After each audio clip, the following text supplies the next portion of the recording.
Allora, partiamo facendo 10 catenelle, quindi 1, 2, 3, 4, 5, 6, 7, 8, 9 e 10.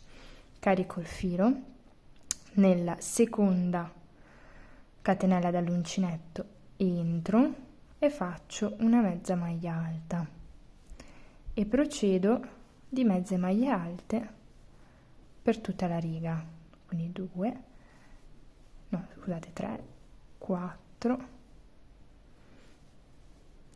5, 6,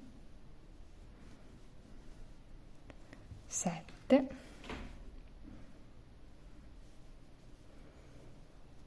8, 9 e 10 mezze maglie alte. Faccio una catenella, giro il lavoro, salto questa maglia qua, entro in quella successiva e faccio una maglia bassissima.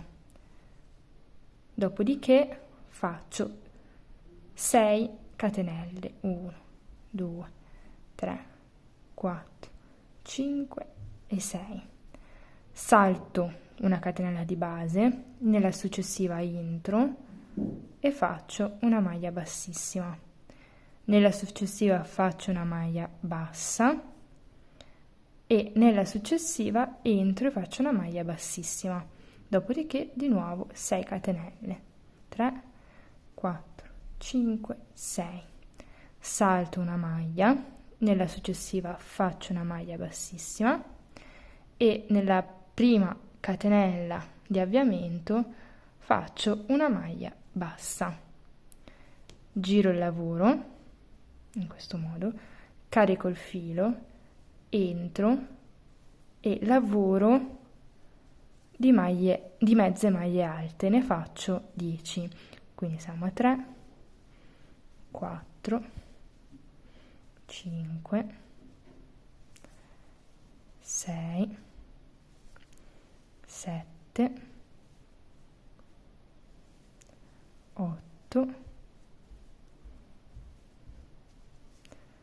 9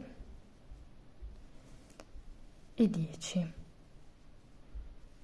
Dopodiché entro nella maglia bassa e faccio una maglia bassissima.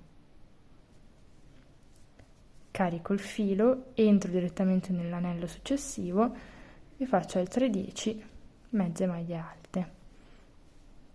2, 3, 4, 5, 6, 7, 8,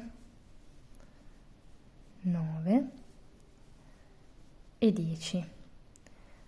2 catenelle e mi aggancio esattamente proprio all'inizio del lavoro.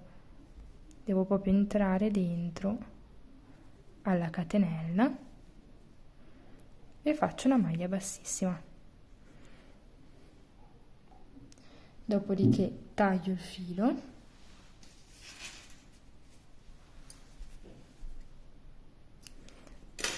sempre un po' lunghetto perché di solito io fermo le lettere appunto con le code prima di attaccarle eventualmente a qualche mattonella piuttosto che a un maglioncino.